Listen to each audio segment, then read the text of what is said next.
साहित्य से जुड़ी हो, चाहे आर्थिक जगत से जुड़ी हो, चाहे फिल्म जगत से जुड़ी हो, उन चीजों को उसने अपने पटल पर प्रदर्शित किया।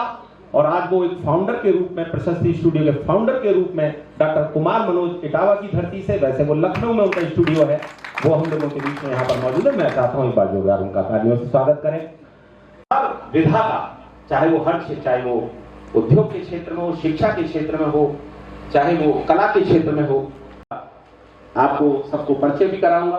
और साथ में मैं आमंत्रित करूंगा, क्योंकि अभी कुछ ही पलों में हमारे बीच में इस कार्यक्रम की वो हम लोगों के बीच में पहुंच रही हैं। उनका सहयोग, आशीर्वाद हमेशा हमारे इस संस्था को, हमारे इन आयोजनों को मिलता रहा है। या कॉन्क्लेव हो, चाहे बिजनेस कॉन्क्लेव हो, उसमें उनकी सहभागिता यह प्रदर्शित करती है कि वो अपने के बीच में यहां पहुंच रही हैं। बहुत दिनों से संस्था का ये मन था कि वो भारत से बाहर, हर इंसान के जीवन में यदि रहती है तो वो दिन प्रतिदिन उन्नति की ओर अग्रसर होता है। तो हमारे बीच में ये, जिनमें मैं बताना चाहता हूं कि श्री राजेश गर्ग जी जो मैनेजिंग डायरेक्टर हैं प्रकाश, हमारे इन्हीं अतिथियों में डॉक्टर सुशील गुप्ता, शैक्षिक इस आगरा शहर को एक उत्कृष्ट शिक्षा के साथ साथ जो एक बहुत सारी विधाएं, चाहे वो संस्कृति से जुड़ी हो, साहित्य से जुड़ी हो, उनको आगे बढ़ाने का वो काम अपने स्कूल में करता है। हमारे बीच में प्रदेश के वरिष्ठ उपाध्यक्ष श्री दीपक अग्रवाल जी यहाँ पर मौजूद हैं, लघु उद्योग भारती, जिसने पूरे देश में छोटे छोटे लघु उद्योगों को बढ़ावा देने का कार्य किया, उनको उनके अधिकारों के लिए भी संघर्ष किया, उनकी उस प्रणाली को सहज और सरल बनाया। ऐसे हमारे श्री दीपक अग्रवाल जी यहाँ पर में मौजूद रहते हैं और अपना आशीर्वाद प्रदान करते हैं। मैं चाहता हूँ एक बार जोरदार तालियां आदरणीय श्री सुरेश चंद्र जी के लिए।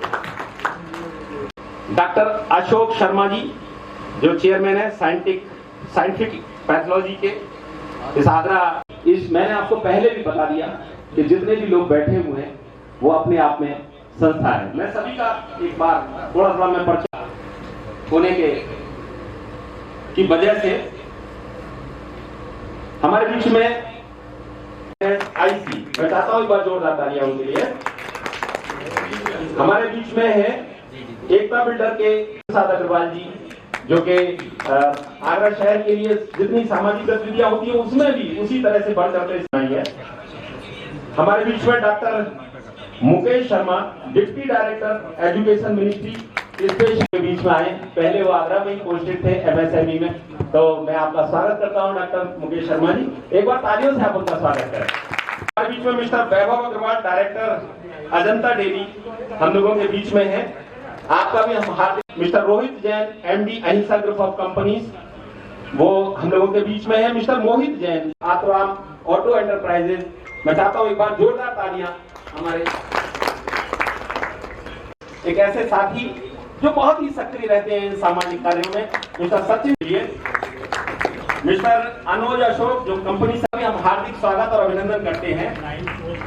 मिस्टर ब्रजेश सुतैल जी इसमें हमारे आमंत्रण पर, मैं चाहता हूं एक बार जोरदार तालियां उनके लिए। हमारे बीच में यहाँ पर मौजूद है, मैं चाहता हूं एक बार उनका जोरदार तालियों से स्वागत करें। वो पहले हमारे होटल भावना के जीएम थे, तभी से उनका हम चाहते हैं कि जोरदार तालियों से स्वागत करें। और ये बड़ी खुशी की बात है कि जिस शख्सियत को मेरी निगाहें अग्रवाल जी हम लोगों के बीच में मौजूद है, मैं चाहता हूँ जीडी गोयल का साहित्य अकादमी की भी स्थापना की है और उसके माध्यम से हम बहुत सारी जो साहित्यिक गतिविधियों को भी आगे बढ़ाने का काम कर रहे हैं, यहाँ पर पधारे हैं।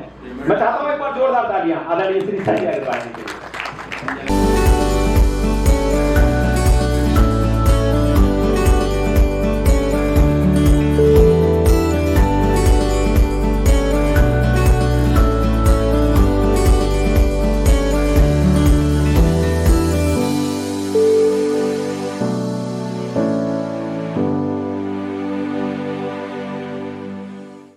मैं चाहूंगा कि ये दीप प्रज्वलन से इस कार्यक्रम का शुभारंभ।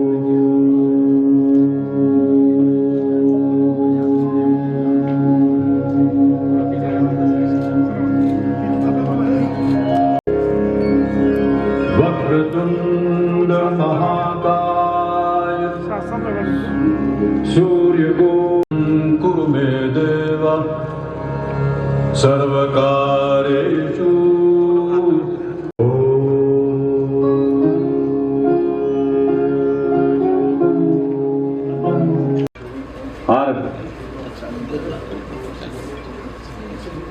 की कैबिनेट मिनिस्टर माननीय बेबी रानी मौर्य जी का एक बुके देकर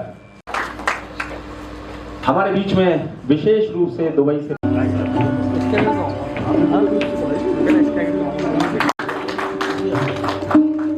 हमारी इस संस्था के कन्वीनर भाई ब्रजेश शर्मा हैं और एक अंतर्राष्ट्रीय ख्याति प्राप्त कवि भी हैं, उनका हम स्वागत और सत्कार करें।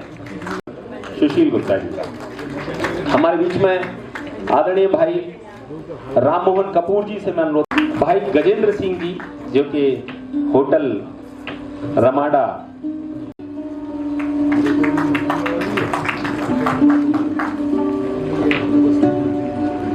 श्री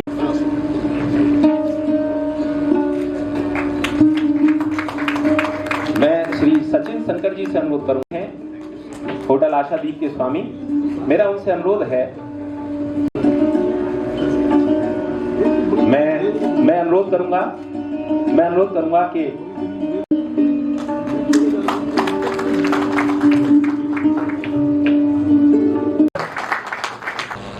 हमारे इस कार्यक्रम के दिमाग में किसी भी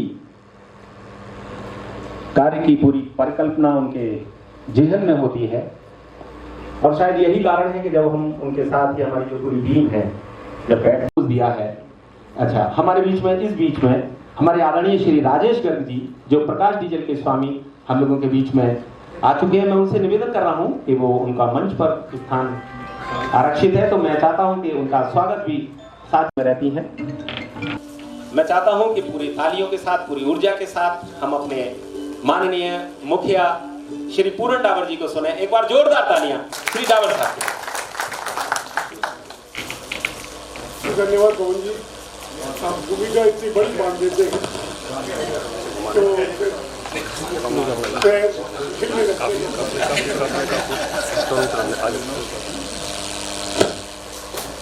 CCLA corporate council of leadership and awareness मंच,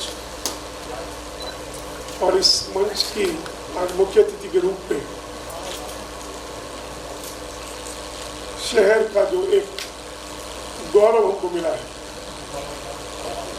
कि एक मेयर के रूप में, एक राज्यपाल के रूप में, मेरे ख्याल से आगरा शहर को कभी ऐसा गौरव प्राप्त नहीं हुआ कि आगरा से किसी को राज्यपाल के रूप में, एक महामहिम के रूप में आगरा ने किसी को देखा हो। और एक बड़ी भूमिका उत्तर प्रदेश सरकार में कैबिनेट मंत्री के रूप में। और मुझे लगता है कि कोई भी सामाजिक कार्यक्रम, सामाजिक हो, सांस्कृतिक हो या उद्योगों को बढ़ावा देने के लिए, उसमें उनकी उपस्थिति हमेशा तत्परता से रहती है और सहज भाव से उसको स्वीकार करती है और पहुंचती है। थोड़ा सा देर आज अवश्य हुई होगी क्योंकि एक जैन समाज का कार्यक्रम था, वहां से सीधे आ रहे हैं। मैं आपका स्वागत करता हूँ, अभिनंदन करता हूँ, अभिनंदन करता हूँ। CCLA आज के इस कार्यक्रम के केंद्र बिंदु मैं कहूँ या सूत्रधार कैसे सलाहुद्दीन साहब, जिनका एक पूरा परिचय अभी पवन जी ने रखा और किस तरह से भारत का झंडों को बुलंद किया हुआ है यूएई में। और अब आज के जो कार्यक्रम का जो मुख्य उद्देश्य कि आगरा के युवा और उच्चिया स्थापित उद्यमी अपने पैरों को किस तरह से देश के बाहर, उस उद्देश्य से इस कार्यक्रम का आज ये आयोजन किया गया, उस कार्यक्रम की भूमिका के लिए आयोजन किया गया, उस कार्यक्रम की रूपरेखा बनाने के लिए इस कार्यक्रम को आयोजित किया गया है। मैं आपका स्वागत और अभिनंदन करता हूँ। दीपक अग्रवाल जी, लघु उद्योग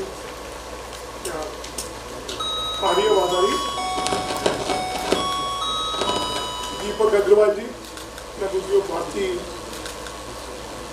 के आगरा के अध्यक्ष भी रहे हैं। वर्तमान में बड़ी जिम्मेदारी उत्तर प्रदेश के पूर्व वरिष्ठ उपाध्यक्ष के रूप में आपका स्वागत और अभिनंदन। व्यवसायिक उद्योग की दृष्टि से राजेश जी जो अभी भी आए, राजेश गर्ग जी, मेरे ख्याल से जब से हमने उद्योग जगत में इंडिया होश संभाला तब से प्रकाश दे रही आगरा को एक प्रकाशित करती आ रही है उद्योगों के माध्यम से। और दोनों कभी गए जहां तक कोई बात हम पहुंचाना चाहते हैं और इनके माध्यम से अवश्य हो सकते हैं। इनके शब्दों में कितनी शक्ति होती है कि ये उसमें हो। ऐसे मनोज जी, पवन आगरी जी तो हास्य के सम्राट आते विभिन्न चैनलों पर इनको सुनते भी रहते हैं। मैंने एक बार मजाक में कहा था कि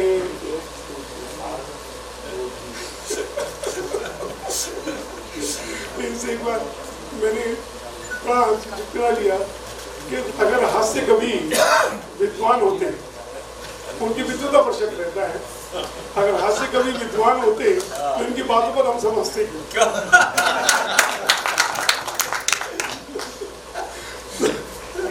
हालांकि इससे बड़ा कोई आज के समय में शुभ काम या अच्छा काम हो नहीं सकता कि किसी चेहरे पर मुस्कुराहट नहीं है। खासकर से इस तनाव के जो पूर्ण वातावरण है उसमें जो मुस्कुराहट आने का जो कार्य करते हैं, मैं उसके लिए आपको बहुत साधुवाद। पूरा मंच शिक्षकों से भी भरा है, चिकित्सकों से भी भरा है। तो जो हमारे सुरेश गर्ग जी के रूप में आगरा के उद्यमों को जो बड़ी पहचान दी है, मैं सबका स्वागत और अभिनंदन करता हूँ। और परिचय एक एक व्यक्ति का जो इस हॉल में है, एक संस्था के रूप में हॉल में है। पवन आगरी जी ने सबका एक परिचय यहाँ रखा है।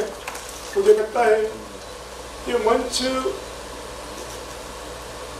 ये बहुत छोटा है, जितने भी यहाँ बैठे हैं, कि मुझे लगता है आज का जो कार्यक्रम है एक पूरा ही मंच है। सभी लोग जो यहाँ पर हैं वो अपने अपने क्षेत्र का प्रतिनिधित्व करते हैं। मैं आप सबका स्वागत और अभिनंदन। CCLA और इनक्रेडिबल इंडिया फाउंडेशन, इस बैनर के जरिए दो ऐसी संस्थाएं हैं। तो इनक्रेडिबल इंडिया फाउंडेशन देश के सांस्कृतिक क्षेत्र में, जिन्होंने संस्कृति में अपने किसी भी कला के क्षेत्र में अपनी पहचान बनाई है, उसको पहचानने का, सम्मानित करने का, उसके संवर्धन का लगातार करती आई है। एक मुख्य जो एक आगरा का जो एक बेंचमार्क प्रोग्राम बन चुका है, वृक्ष रत्न अवार्ड, उसमें आपने कई बार पार्टिसिपेट भी किया है। मुझे लगता है कि एक बहुत बड़ी पहचान है। और खास तौर से हालांकि उन लोगों को सम्मानित किया जाता है कि जो उनके लिए सम्मान भले ही छोटा हो, लेकिन अपने घर में जो सम्मान होता है, जो मिलता है, वो एक अलग मायने रखता है। Corporate council of leadership awareness के बैनर के नीचे लगातार पिछले कई सालों से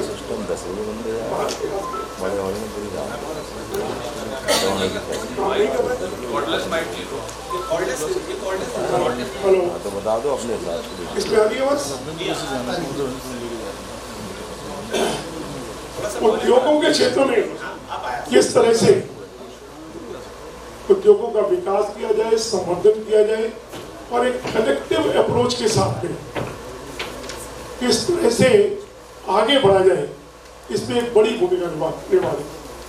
अभी पिछले मई में होटल मुगल जंक्शन में एक बड़ा आयोजन स्टार्टअप्स के लिए किया गया था। स्टार्टअप्स इंडिया अकाउंट में बहुत सारे युवाओं को उसमें दिशा देने का प्रयास किया गया। आज देश की अर्थव्यवस्था जिस तीव्र गति से बढ़ रही है, आपने कराई नहीं। आज देश में ये भी कहूँ, मैं बार बार कहता चला आया हूँ कि देश स्वतंत्रता की दूसरी लड़ाई लड़ रहा है। हाँ, मैं निकल गया। 1947 में जो स्वतंत्रता मिली थी वो हमारी भौगोलिक आजादी थी, हमारी राजनीतिक आजादी थी। और कोई भी देश पूर्ण रूप से तब तक आजाद नहीं होता, स्वतंत्र नहीं होता, जब तक वो आर्थिक रूप से स्वतंत्र नहीं। या तो जो हाजिर में आर्थिक रूप से स्वतंत्र हुए बिना जो अंतिम व्यक्ति है वो भी अपनी मूलभूत जो सुविधाएं हैं वो स्वतंत्रता, आर्थिक स्वतंत्रता के बिना प्राप्त नहीं कर सकता। और पिछले कई वर्षों का जो गति देखे भारत की, और गति को नापने का यंत्र अगर कोई हो, ठीक है भाई। तो मुझे एक जो 2 वर्ष पहले 3 वर्ष पहले जो कोविड का हमने काल देखा, उससे लगता था कि भारत कभी उससे उबर नहीं पाएगा। जहाँ वैक्सीनेशन की बात होती थी तो लगता था कि वैक्सीनेशन भारत में हो ही नहीं सकता। 140 करोड़ लोगों को का वैक्सीनेशन करना, उसमें अगर 15 लाख लोगों को रोज भी लगे तो गिनती करके बताया करते थे कि 15 साल से कम तो लगेंगे नहीं इस वैक्सीनेशन में। अगले 2 साल के अंदर एक वैक्सीनेशन की दूसरी डोज भी और 240 करोड़ लोगों को का वैक्सीनेशन हो जाना 2 साल के अंदर, जो 15 साल में भी नहीं सोचते थे संभव है, वो 2 साल में पूरा हुआ। और एक क्लिक के ऊपर सर्टिफिकेट, वो आंकड़ा झूठा नहीं हो सकता क्योंकि सभी कुछ ऑनलाइन चल रहा है और एक क्लिक पर आप सर्टिफिकेट निकाल सकते हैं। ये और कोई देश नहीं कर सकता, भारत कर सकता है। तो भारत की जो शक्ति है और जिस तेजी से गति से आगे बढ़ रहा है, आज हर रोज 500 से ऊपर कंपनियां नई रजिस्टर हो रही है। हर 10 दिन के अंदर एक नई यूनिकॉर्न कंपनी खड़ी होती है। एक यूनिकॉर्न कंपनी का मतलब रहता है $1 बिलियन की कंपनी, यानी 8,000 करोड़ की कंपनी नई खड़ी होती है। अर्थव्यवस्था की गति आज विश्व का 5वां अर्थव्यवस्था है और चौथी अर्थव्यवस्था जर्मनी को पछाड़ करके बहुत जल्दी बनने वाली है।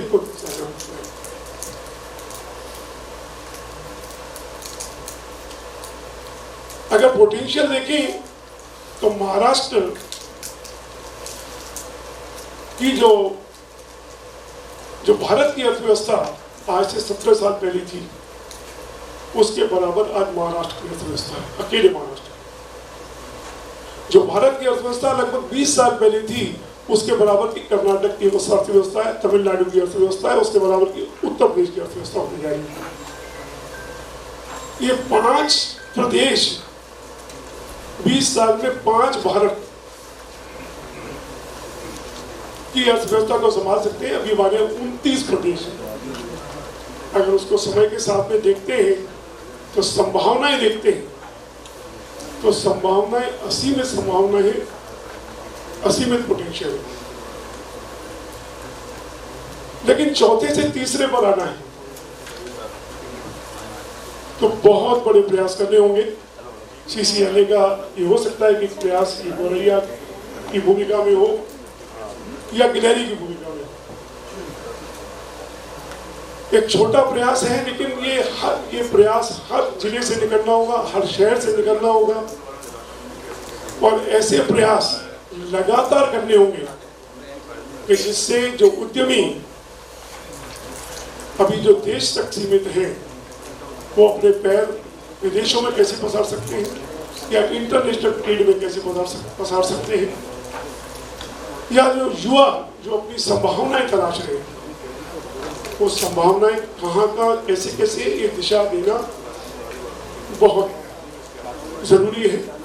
और CCLA ने ये आवश्यक समझा कि ऐसी दिशा कहीं ना कहीं आज के युवाओं में और उद्योगों में दी है।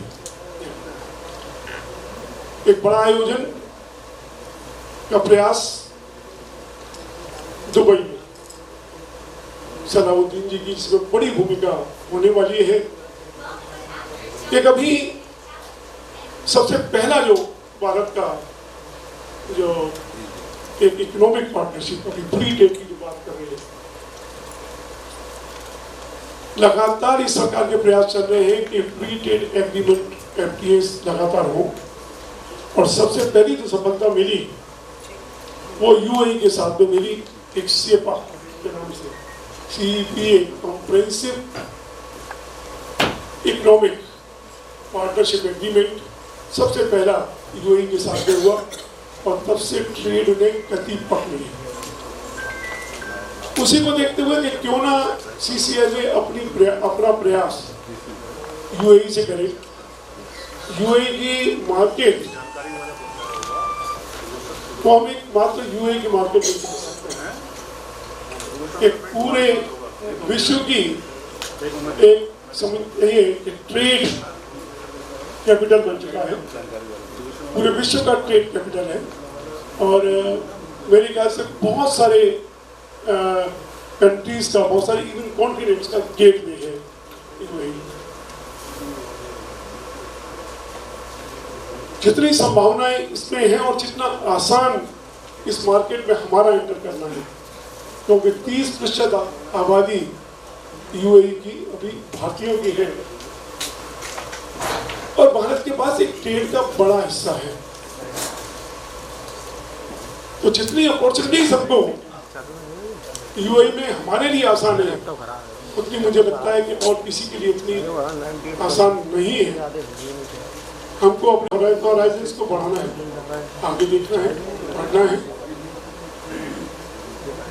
एक एक घर से मुझे लगता है कि विशेष तौर पर हमें इस कार्यक्रम के लिए जो एस्टेब्लिश्ड बिजनेस लीडर्स हैं उनको तो जाना ही जाना है कि अपने को निर्यात क्षेत्र में स्थापित करने के लिए, या निर्यात में ऑलरेडी है तो उसमें किस तरह से संवर्धन किया जाए, उसमें किस तरह से उसको बढ़ाया जाए। लेकिन बहुत सारे युवा उनके लिए एक अलग स्टार्टअप्स की संभावना है। मुझे लगता है कि जितने संभावनाएं हमारा जो कल्चर और हमारा जो फूड की जो रहन सहन और कल्चर है वो जितना मिलता है, मुझे लगता है कि हम बहुत सारे स्टार्टअप्स फूड के क्षेत्र में तो इतने स्टार्टअप्स कर सकते हैं। हर घर से एक नया प्रोडक्ट कर सकता है और उस नए प्रोडक्ट को स्पेशलाइज्ड प्रोडक्ट के रूप में हम अपने आप को न केवल भारत में बल्कि UAE के माध्यम से पूरे विश्व में अपने आप को एस्टेब्लिश कर सकते हैं, स्थापित कर सकते हैं। बहुत सारे उदाहरण आपने देखे होंगे कि अमेरिका जैसा देश जिसका अपना कोई फूड नहीं है, लेकिन जितने भी फूड के ब्रांड देखेंगे, चाहे वो टे के हो, ड्रिंक्स के हो या फिर फूड के हो, चाहे पिज्जा हो या फिर मैक्सिकन फूड हो या फिर नेम किसी देश का नाम ले, उसके फूड का ब्रांड US है। जो क्रिएटर है, जो ओरिजिनेटर है, वो अपने ब्रांड को कंप्लीट नहीं कर सकते। कोई भी चीज, कोई भी काम, मैं बार बार रखना चला रहा हूँ, कोई भी काम छोटा नहीं है। जब मोदी जी ने एक इंटरव्यू में कहा था क्या पकौड़ा बेचना कोई व्यवसाय नहीं होता, तो बहुत लोगों ने मजाक बनाई थी कि क्या ग्रेजुएट होकर के पकौड़े करेंगे। मैकडोनल्ड क्या करता है? पकौड़े नहीं बेचता तो क्या बेचता है? दो बंद के बीच में एक आलू की टिक्की रख करके बेचता है। और हमारे पकौड़ों में तो इतनी सारी वैरायटीज है, इतनी सारी संभावनाएं हैं कि उसमें एक सीरीज ऑफ प्रोडक्ट हम खड़े कर सकते हैं। हमारा समोसा क्यों ग्लोबल ब्रांड नहीं बन सकता। इस तरह से इतने सारे व्यंजन, इतनी सारी हमारी वैरायटी 29 देशों में, मेरे ख्याल से एक एक स्टेट में कई तरह की जो व्यंजन है, हम उन सबको एक स्टार्टअप के रूप में आगे ले जा सकते हैं, बढ़ा सकते हैं। व्यंजन ही नहीं, बहुत सारे इनोवेटिव प्रोडक्ट्स हैं। और मेरे ख्याल से भारत का जो युवा जो आईटी के क्षेत्र में जिसने खास पहचान बनाई है, वो आज की जो आर्टिफिशियल इंटेलिजेंस हो, उसमें यूएई जैसे कंट्रीज में अपनी बहुत सारी संभावनाएं देख सकता है और दोनों को कनेक्ट कर सकता है। ऐसी बहुत सारी संभावनाएं हैं। उन संभावनाओं को एक साथ जोड़ने के लिए हमारा ये जो कॉन्क्लेव जो दुबई में दिसंबर में प्रस्तावित किया गया है, मुझे मेरी यही अपील है कि उसमें हर तरह का उद्यमी, चाहे वो एस्टेब्लिश उद्यमी हो, अपने आप को कहीं स्थापित कर सकता हो, लेकिन संभावनाओं की कोई कमी नहीं होती। आपको ऊपर चढ़ने जाना है, चढ़ते रहना है, और आप अगर संतुष्ट भी हैं कि आप एक लेवल जो चाहते थे वो अचीव कर चुके हैं, उस लेवल को अचीव कर जो किया है आपने, उसको बनाए रखने के लिए भी आपको चलते रहना होगा। धीरे गति से नहीं, बढ़ते रहना जरूरी, अन्यथा नीचे आने के अलावा कोई दूसरा चारा नहीं होता। तो एस्टेब्लिश को जाना है, जिनको अपने व्यापार संवर्धन करना है उनको जाना है, जो युवा नई भूमिकाएं तलाश रहे हैं उनको जाना है। मैं सभी को इस कार्यक्रम के लिए आमंत्रित करता हूं, और मुझे लगता है कि बड़ी अपॉर्चुनिटी हमारे पास है। और वहाँ इतने सारे प्रोडक्ट्स हैं यूएई में जो भारत में इंपोर्ट नहीं किए जा सकते हैं, बहुत सारी। मेरे ख्याल से रियल एस्टेट के क्षेत्र में वहाँ से बहुत कुछ सीखने की जरूरत है, और यहाँ के लोग भी वहाँ रियल एस्टेट के क्षेत्र में भी बड़ा काम कर सकते हैं। एजुकेशन के क्षेत्र में बहुत सारी संभावनाएं हैं। मेरे ख्याल से कोई क्षेत्र ऐसा नहीं है जिसमें संभावनाएं ना हो। और ये जो फ्री ट्रेड एग्रीमेंट हुआ है, जिसमें ड्यूटीज या तो जीरो है या बहुत ही कंसेशन रेट पर ड्यूटी है, और जो प्रतिबंध जो हुआ करते थे पहले एक्सपोर्ट और इंपोर्ट में, वो लगभग हट चुके हैं। तो जिन देशों के साथ में एफटीए हुआ है, सरकार ने इतने प्रयास किए हैं, तो हम लोगों का कार्य है कि उसको गति देने का हम ही दे सकते हैं। सरकार एक रास्ता बना सकती है, लेकिन उसका गति देने का कार्य सिर्फ हम ही लोग कर सकते हैं। सरकार सिर्फ एक दिशा देती है।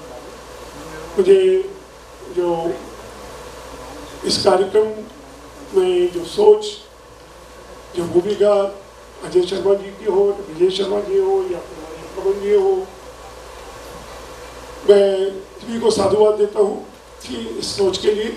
और मुझे लगता है कि आगरा को भी हम कहीं ना कहीं पूरे भारत में अपने आप को एक अलग पहचान बना पाएंगे कि आगरा भी एक केंद्र है। केवल मेट्रो सिटीज के पास में देखा नहीं है कि मुंबई और दिल्ली और कलकत्ता या तो आगरा एक अंतर्राष्ट्रीय पहचान आगरा की शुरू से रही है। उस आगरा की अंतर्राष्ट्रीय पहचान को हमको अपने व्यवसाय के रूप में ले जाना है। इसी के साथ में मैं इस कार्यक्रम को आगे बढ़ाने की धन्यवाद।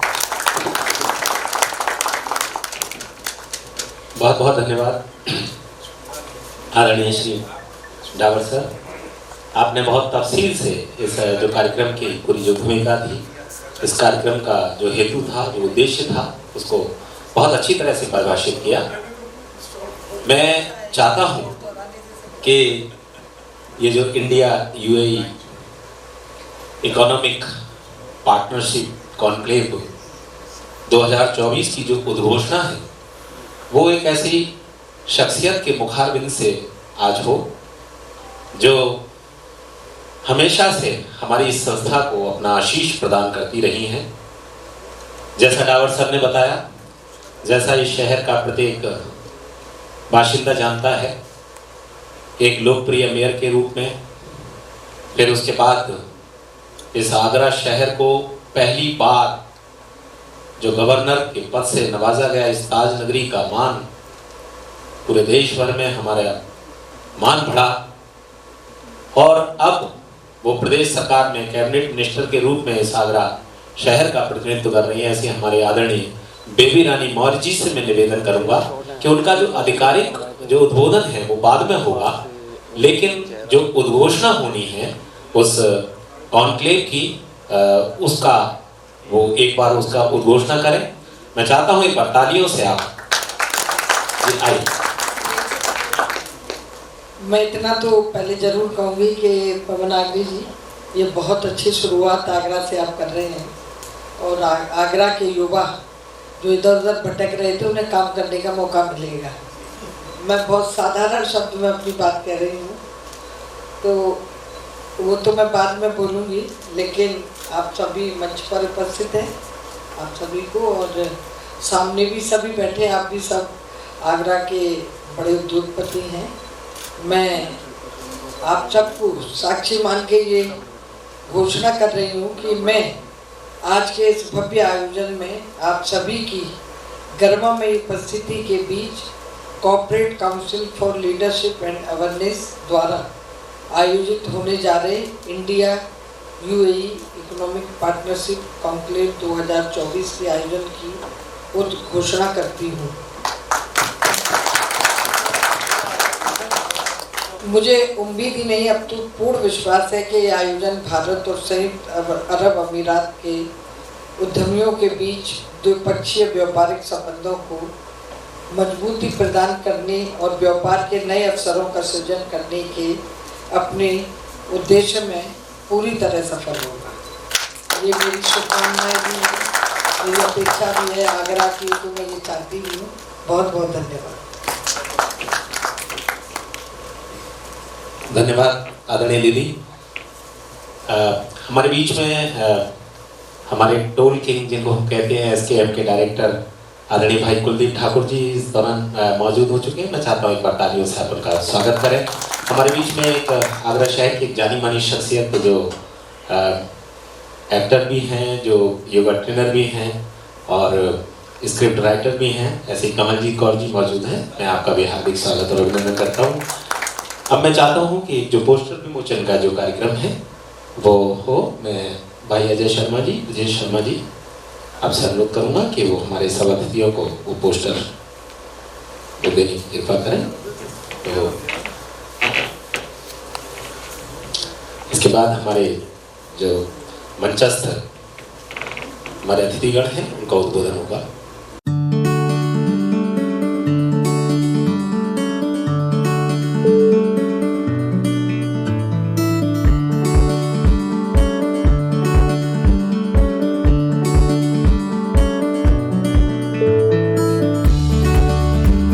जैसा कि मैंने आपको बताया था कि चाहे मंच के नीचे लोग हों चाहे मंच के ऊपर लोग हों, सारे क्षेत्रों का प्रतिनिधित्व करने वाले ऐसे शीर्षस्थ लोग इस मंच पर हैं।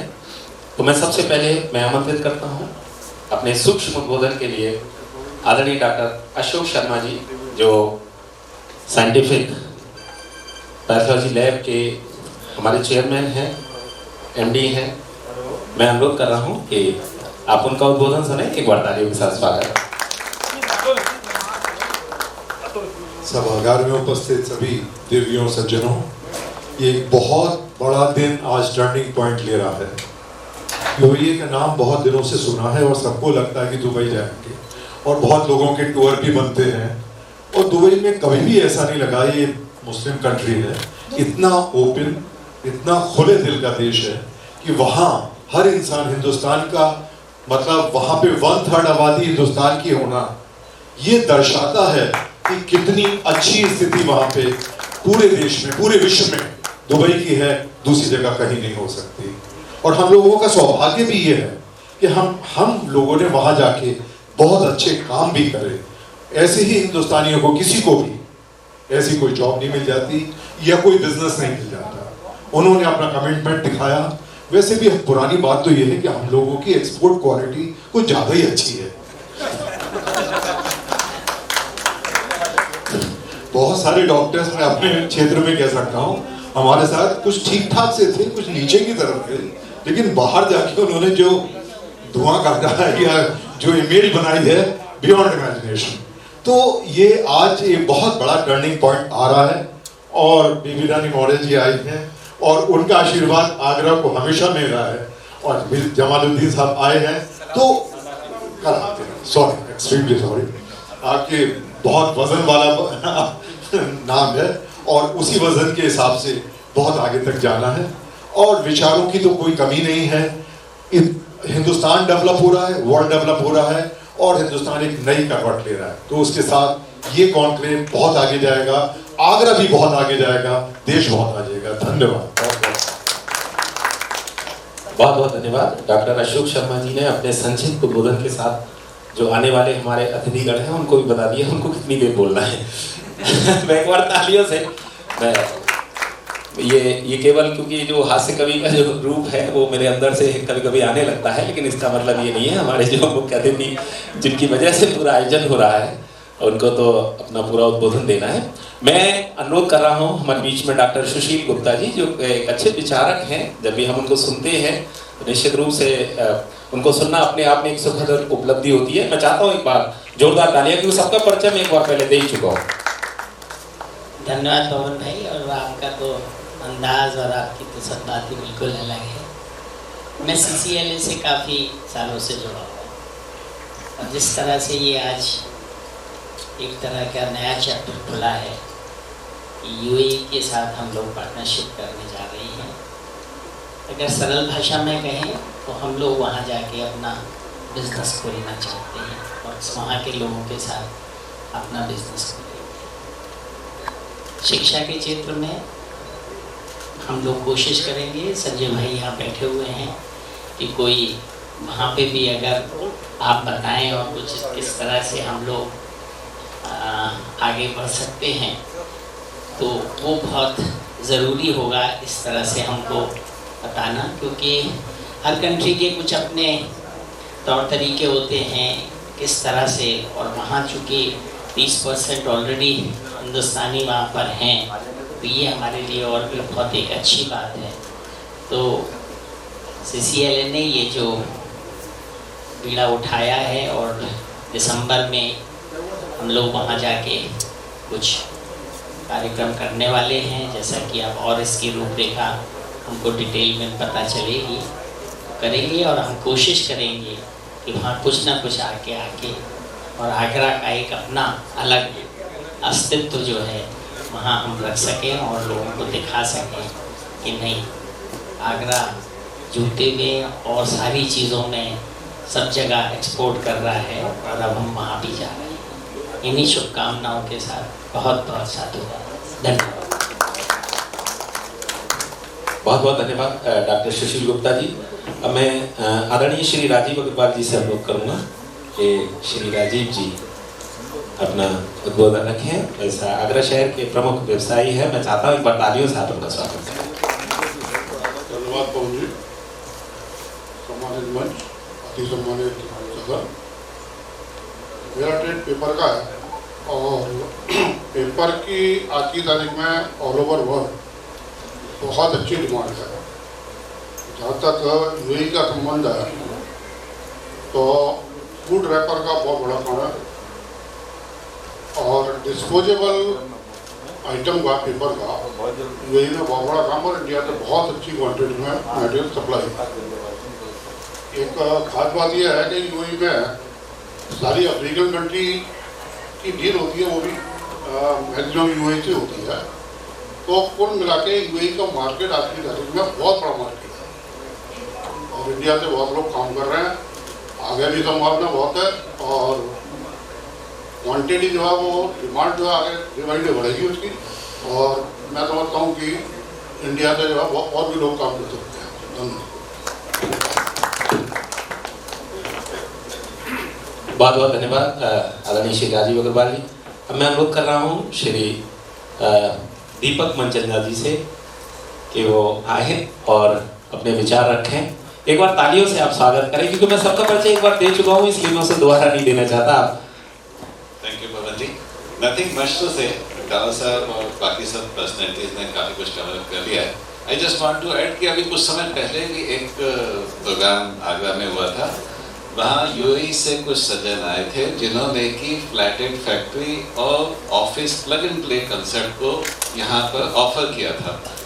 तो हम जाके हम immediately within no time सारे के सारे गवर्नमेंट के अप्रूवल्स वहाँ से मिल जाते हैं और हम अब जो भी बिजनेस करना चाहते हैं उसको साथ के साथ स्टार्ट कर सकते हैं। So this is something that I wanted to add. बाकी तो आप सब लोग बिजनेस वर्ल्ड हैं और अपने अपने प्रोडक्ट्स को बहुत अच्छी तरह से जानते हैं, तो उसकी क्या फिजिबिलिटी है, क्या है, ये सब चल रहा है। FTA सेपा की फॉर्म में ऑलरेडी इंडियन गवर्नमेंट ने साइन कर दिया है, which is an added benefit. Thank you so much. बहुत बहुत आभार आदरणीय मनचंद्रा जी। अब मैं अनुरोध कर रहा हूँ श्री दीपक अग्रवाल जी से कि दीपक जी आए, जो कि लघु उद्योग भारती के वरिष्ठ प्रदेश उपाध्यक्ष हैं। धन्यवाद पवन जी। सम्मानित मंच और यहाँ उपस्थित सभी सम्मानित हमारे भाई बहन, एक्चुअली ये जो आज कार्यक्रम हो रहा है CCLA की जो पहल है, ये एक बहुत बड़ा महत्वपूर्ण कदम है हम लोगों के लिए, इंडस्ट्रीज के लिए, MSME के लिए। क्योंकि दुबई जो है, जैसा कि अभी बताया राजीव जी ने, कि दुबई एक जो मार्केट है वहाँ पे अफ्रीका में क्या है कि अफ्रीका की छोटे छोटे कंट्री से हम लोग क्या कोई चीज़ इकट्ठी पैक नहीं करते, एक कंटेनर इकट्ठा लेके नहीं जाते वो क्या करते हैं, दुबई आते हैं, उनको जो जो चीज़ लेनी होती है छोटी छोटी चीज़ें अपने कंटेनर में उन्होंने इकट्ठी किया, कंटेनर लेके अपनी कंट्री निकल जाते हैं। तो ये दुबई का मार्केट है जो इंडियंस के लिए, हम MSME के लिए एक बहुत बड़ा अपॉर्चुनिटी है। हम लोगों को थोड़ी हिम्मत करनी पड़ेगी, हम लोगों को उस मार्केट में जाना चाहिए, और हम लोग जाएंगे तो हम लोगों के बहुत अच्छा जाएगा। और ये जो प्लेटफॉर्म है ये हम लोगों को एक अपॉर्चुनिटी दे रहा है और हमें इसका पूरा लाभ मिलेगा और लेंगे हम लोग। वहाँ का जो एटमोसफियर है बिल्कुल लगता ही नहीं है कि अपन कहीं बाहर विदेश में आए हो, बिल्कुल ऐसा लगता है कि इंडिया में ही, अपना आगरा में ही रह रहे हैं। मतलब कहीं से भी फील नहीं होगा। वहाँ पर अपन कहीं ट्रैवल भी कर रहे होंगे तो टैक्सी के अंदर और रेडियो मिर्ची गाने चल रहे होंगे हिंदी वाले, बिल्कुल लगता ही नहीं है कि आप कहीं बाहर रह रहे हैं। तो ये जो एटमोसफियर है इससे अपने को उससे बहुत बड़ा फल मिलता है। अपने को लगता है ना मन नहीं लगेगा, तो मन लगा, मतलब ये भी नहीं लगता कि हम लोग कहीं बाहर रह रहे हैं, होम सिकनेस वाली बात नहीं है। तो हम लोगों को इसका पूरा बेनिफिट लेना चाहिए। और एक्सपोर्ट में इतनी संभावनाएं आगरा के अंदर, आगरा के आसपास, जब आगरा कमिश्नर की बात करें, कई ऐसे उत्पाद हैं जो कि वहाँ पर अगर हम लोग उनको वहाँ पर उनका थोड़ा सा भी CKD फॉर्म में ले जाके वहाँ पर उनकी सैम्पलिंग करें तो हम लोगों को बहुत बड़ा मार्केट वहाँ पर मिलेगा और इससे हम लोगों की सेल बढ़ेगी, व्यापार बढ़ेगा। तो मैं तो हम सब लोगों से यही कहूँगा कि हम लोगों को इसका एक लाभ मिलेगा। और हम लोग ये कॉन्क्लेव जो दिसंबर में होने जा रही है, इसमें अधिक से अधिक संख्या में हम लोग चलें और उसको देखें, समझें और उसका लाभ लें। क्योंकि हम लोगों को आज अगर ठीक अपने हर स्थान पर लेके आना है देश को, तो उसके लिए कुछ ना कुछ हम लोगों को मेहनत करनी पड़ेगी और उसको करेंगे तभी, और MSME ही इस काम को बहुत अच्छा कर सकते हैं। इसी के लिए आपको धन्यवाद। Thank you. धन्यवाद आदरणीय दीपक जी। और मैं आमंत्रित कर रहा हूँ हमारे बीच में प्रकाश डिजिटल के हमारे चेयरमैन आदरणीय श्री राजेश गर्ग जी से, कि राजेश गर्ग जी भी अपने उद्गार व्यक्त करें। धन्यवाद पवन जी। यहाँ उपस्थित सभी लोगों को मेरा नमस्कार। कि जैसा कि यह सेमिनार की बात चल रही है UAE में, हम लोग काफ़ी बिजनेस करते आए हैं UAE के थ्रू, और अफ्रीका का गेटवे है एक तो UAE, जहाँ पर अफ्रीका से जितनी वहाँ की रिक्वायरमेंट्स है वो सबसे पहले UAE जाते हैं और वहीं पर ही व्यापारियों को ढूंढते हैं, जिसमें कि बहुत सारे संख्या में इंडियंस हैं और जो कि इंडिया को प्रमोट करते हैं कि वहाँ से एक्सपोर्ट अफ्रीका हो, और कंफर्टेबल भी महसूस करते हैं। आगरा और आसपास के क्षेत्र के काफ़ी ऐसे व्यापारी हैं जो वहाँ पर डीलिंग्स करते हैं। और साथ में देखिए, एक आइटम से अगर हम स्टार्ट करते हैं अफ्रीका के थ्रू, अफ्रीका बिजनेस को UAE के थ्रू, तो उसके बाद में एक के बाद एक चेन बन जाती है आइटम्स की जो वहाँ की रिक्वायरमेंट्स को फुलफिल कर सकते हैं। एक बार जाने की बात है, इनिशियली संकोच होता है थोड़ा सा लोगों को जाने में, स्टार्ट करने में, लेकिन एक बार स्टार्ट करने के बाद में काफ़ी तरक्की की संभावनाएं बढ़ जाती हैं, उसमें आपका स्पेक्ट्रम बढ़ जाता है। तो मुझे पूरी उम्मीद है कि ये जो कॉन्क्लेव होने जा रहा है अफ्रीका में, इससे काफ़ी आगरा क्षेत्र को बेनिफिट मिलेगा और जो लोग अभी तक एक्सपोज नहीं हुए हैं बाहर कंट्रीज़ में, उनको एक बहुत अच्छा मौका मिलेगा कि वो अपने बिजनेस को डेवलप कर सकें। और शुभकामनाएं सफलता के लिए, बहुत बहुत धन्यवाद। बहुत बहुत धन्यवाद। और दोस्तों, हम जिस शख्सियत जो हमारे बीच में दुबई से पधारी हुई है, हम उनका उद्बोधन तो सुनेंगे। हमारे बीच में भाई कुमार मनोज जो प्रशस्ति स्टूडियो के फाउंडर हैं, उनका उद्बोधन भी हम सुनेंगे। लेकिन एक विशेष कार्य जो आज के इस मंच से होना है, वो होना है हमारी इस संस्था के माध्यम से कि हम cultural ambassador of India in UAE की हम उपाधि से विभूषित करना चाहते हैं हमारे आदरणीय सैयद सलाउद्दीन साहब को, उनके उस काम के लिए जो विगत 45 वर्षों से तो वो वहाँ प्रवास कर रहे हैं, लेकिन सन 2 दशक से ज़्यादा जब उन्होंने सोचा कि मैं अपने भारतीय गणतंत्र दिवस और उस तिरंगे के उस पावन पर्व को लेकर एक ऐसे आयोजन की परिकल्पना करूं जो हमारे लाल किले पर एक कवि सम्मेलन, एक मुशायरा जो अलग अलग तरीके से होता है, लेकिन उन्होंने वहां परंपरा शुरू की कि मैं कवि सम्मेलन और मुशायरा मैं दोनों संयुक्त रूप से करूं और मैं केवल गणतंत्र दिवस के केवल उस आयोजन को करूंगा। मैं कोई इवेंट अपने माध्यम से नहीं करूंगा। वो पूरे साल में कोई दूसरा इवेंट नहीं करते हैं। 22 मुल्कों की वो यात्रा कर चुके हैं। अपनी उस विशेष कार्य की वजह से लोगों ने उनको पूरे देश भर में उनको सम्मान मिलता है। आज भी ये समझिए कि फिर उनका परसों सम्मान है। मैं उनको काफी दिनों से प्रयास करता कि सर आप आइए, क्योंकि मैं उनके उस 2019 में उस कवि सम्मेलन मुशायरे का दुबई के अंदर मैं साक्षी बना। और आप विश्वास करिए 24 जनवरी सन 2019 का दिन मुझे आज भी वो याद है कि जब गणतंत्र दिवस के उस एक तरह से पूर्व संध्या कर लें या पूर्व थोड़ा सा एक दिन पहले उन्होंने उसको किया था।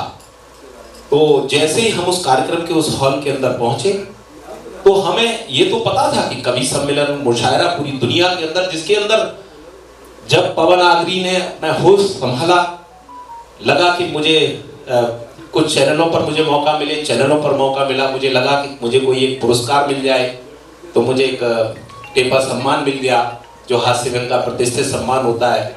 जब मुझे लगा कि दुनिया के सबसे बड़े मुशायरे कवि सम्मेलन में मुझे शिरकत करने का अवसर मिले, आप विश्वास करिए मैं उस वक्त मैं परिचित भी नहीं था सैयद सलाउद्दीन साहब से, लेकिन शायद एक मेरे मित्र के माध्यम से मेरा नाम उनके पास पहुंचा था। उन्होंने मेरे कुछ वीडियोस देखे और मुझे उन्होंने वहां पर आमंत्रित किया।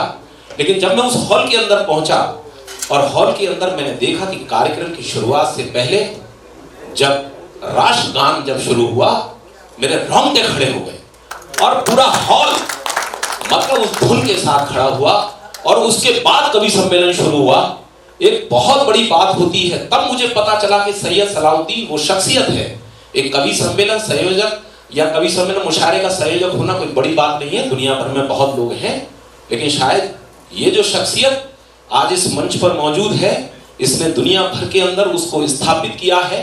प्रतिवर्ष केवल एक आयोजन करते हैं और वो भी केवल गणतंत्र दिवस के आसपास, यानी उसको समर्पित। और उस कार्य को करने के बाद दुनिया भर के बहुत लोगों ने उनको उस अवार्ड से नवाजा होगा। लेकिन आज CCLA संस्था की ओर से, इनक्रेडिबल इंडिया फाउंडेशन की ओर से जी, और आज भी इस कार्यक्रम को आपने देखा होगा कि इस पूरे तिरंगे का जो आप पूरा ये भाव देख रहे हैं, जनगण मन से इस कार्यक्रम की शुरुआत हुई है, तो कहीं ना कहीं आपको पूरा वो वातावरण देने की कोशिश की गई। जब मैंने उनसे आग्रह किया कि सर आप आएंगे, तो मुझसे बस ऐसे ही बोले कि ठीक है। उनको लगा कि मैं भी शायद कोई कवि सम्मेलन या मुशायरा टाइप का कुछ ऐसा आयोजन कर रहा हूँ, तो बोले हाँ ये मेरे रंग का कार्यक्रम है। अब धीरे धीरे वो कार्यक्रम का जब स्वरूप थोड़ा सा बदलता गया तो उनके माथे पे बल पड़ते गए, यार पवन तुम कहाँ फंसा रहे हो मुझ जैसे कल्चरल टेस्ट वाले व्यक्ति को। फिर मैंने उनको समझाया कि सर जिस सांस्कृतिक जो संस्कृति, जैसे मैंने बताया कि दुबई इस पूरे वर्ल्ड की एक तरह से आर्थिक राजधानी उसे कहिए, और उस राजधानी के अंदर जहां सिर्फ व्यापार की बातें होती हो, वहां कोई फीलिंग्स की, भावनाओं के साथ, दिल की बात लेकर, अपने देश का जज्बा लेकर यदि कोई एक शख्स वहां खड़ा होकर और उस काम को कर रहा हो और लगातार 2 दशक से ज्यादा कर रहा हो, तो आज इस CCLA संस्था की तरफ से, इस इनक्रेडिबल इंडिया फाउंडेशन की तरफ से उनको cultural ambassador of India in UAE की उपाधि से विभूषित किया जाता है। और मैं अनुरोध करूंगा हमारी माननीय मुख्य अतिथि, प्रदेश सरकार की कैबिनेट मिनिस्टर, पूर्व राज्यपाल के वे आगे आए। मैं आदरणीय डावर साहब से अनुरोध करूंगा और हमारे अतिथियों से भी अनुरोध करूंगा, भाई कुमार मनोज जी आप भी आगे आए, और एक बार बीच में अजय जी, ब्रजेश जी।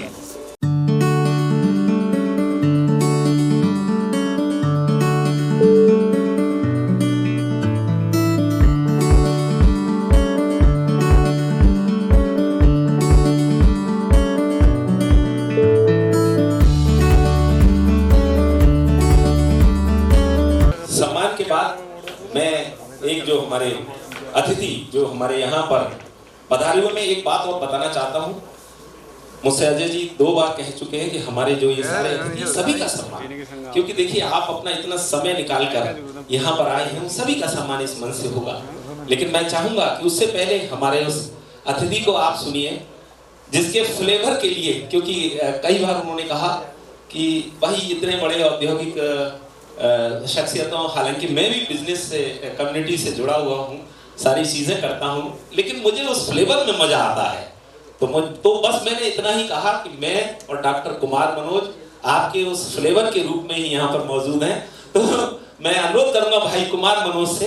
कुमार मनोज इस कई देशों की यात्राएं कर चुके हैं, अमेरिका और अन्य तमाम ऐसे कई देशों की यात्राएं, 10-20 की तो मुझे याद है। तो और एक अंतर्राष्ट्रीय कवि के रूप में, एक अच्छे उत्कृष्ट रचनाकार के रूप में तमाम पुस्तकें इनकी प्रकाशित हो चुकी हैं। इसके अलावा एक टीवी स्टार के रूप में उन्होंने बहुत नाम कमाया, और सबसे बड़ी बात उन्होंने जो की वो प्रशस्ति स्टूडियो की स्थापना करके, और उसके बाद उस चैनल के, जब यदि आप कोई अंदाजा लगाएंगे किसी यूट्यूब चैनल के 12.5 लाख सब्सक्राइबर होना एक बड़ी बात होती है। और उस स्टूडियो के माध्यम से उन्होंने, जब सीमा परिहार जो बैंडिट क्वीन थी उनका जब इंटरव्यू उन्होंने फ्लैश किया, ऐसे तमाम चीजें उन्होंने, कई फिल्मी एक्टर्स का उन्होंने इंटरव्यू लिया। इसके अलावा जो हिंदुस्तान की जानी मानी, चाहे वो शख्सियत, चाहे वो कविता की थी, चाहे वो शायरी की थी, उनको अपने उस चैनल से उन्होंने उनको दिया। और मुझे इस बात की बड़ी खुशी है कि उस प्रशस्ति स्टूडियो के माध्यम से मेरा एक वीडियो जो वायरल हुआ, जो उन्होंने हेमरन डिग्री कॉलेज में शूट किया था, जो कि शिवपाल यादव जी का कॉलेज है, और वहां पर किया था। और उसके बाद 2.5 करोड़ से ज्यादा मुझको उसको व्यूअर मिले। और उसके बाद मुझे लगता है कि शायद मुझे पूरे देश भर में, मुझे आज भी आप YouTube पे सर्च करेंगे तो सबसे पहले वही वीडियो आता है। तो मैं चाहता हूं भाई कुमार मनोज को आप सुने, जोरदार तालियां।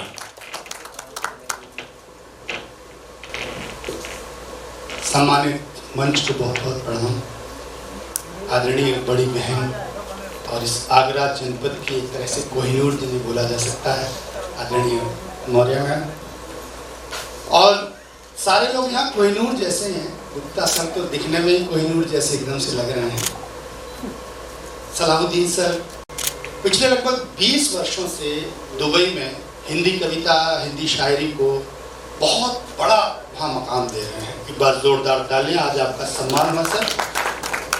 और इस मंच पर आप ये समझ लीजिए कि प्रत्येक व्यक्ति अपने आप में एक संस्थान है, एक इंडस्ट्री है।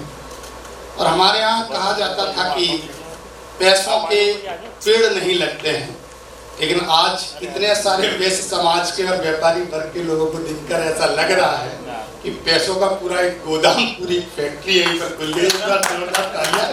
सबके लिए दरअसल क्या है कि यही वो समाज है जो रीढ़ की तरह काम करता है किसी भी देश के लिए, किसी भी वर्ग के लिए। इतने प्यार से, इतने मोहब्बत से सबको जोड़ देते हैं आप लोग।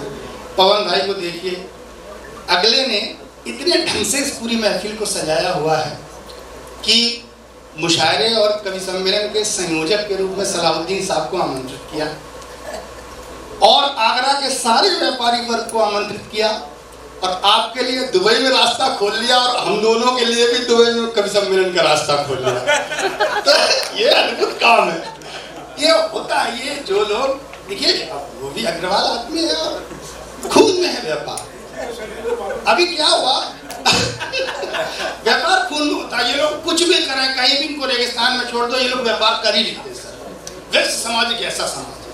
वो पिछले बार एक बार सारी जातियों ने आंदोलन कर दिया कि भैया ये बताओ, ये जो वैश्य वर्ग है ये पूरे देश की अर्थव्यवस्था संभाले है, वो बिलियनियर, वो मिलेनियर, करोड़ों की सारी व्यवस्था है, और हम जाटों के और तमाम जातियों के लड़के सरहद पर मर रहे हैं।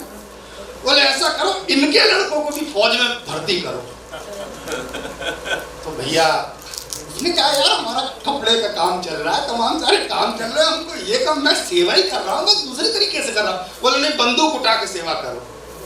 तो ये हमारा पवन भाई जो है, इसको जबरदस्ती भर्ती कर दिया गया।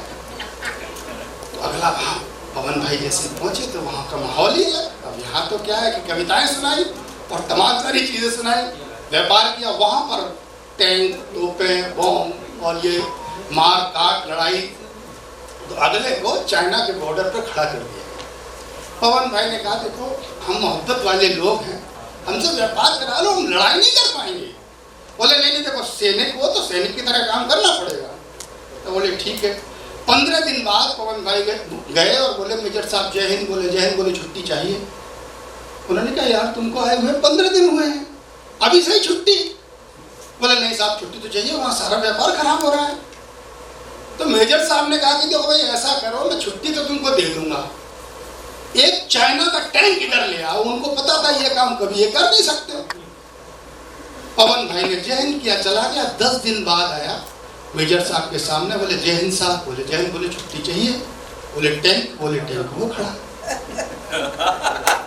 अब मेजर साहब बात में बंधे थे, 1 महीने की छुट्टी दे दी। 1 महीने पर टागरा आया, सारा काम धाम बढ़िया से किया। 1 महीने बाद क्यों पहुंचे, फिर 15 दिन नौकरी करी। 15 दिन बाद फिर आए। बोले जय हिंद साहब छुट्टी चाहिए। बोले टैंक। बोले टैंक वो खड़ा। मेजर साहब चक्कर में पड़ गए। उन्होंने क्या यार देख मैं तुझे छुट्टी तो दे दूंगा, कोई दिक्कत नहीं है, पर यार ये बताइए टैंक तो कहाँ से लाता है। तब जब पवन भाई ने जवाब दिया, इतना मीठा इतना प्यारा जवाब है। पवन भाई ने कहा देखो हम हैं बनिया लोग साहब, हम प्यार बांटने वाले लोग हैं, नफरत हमसे बांटी नहीं जाती।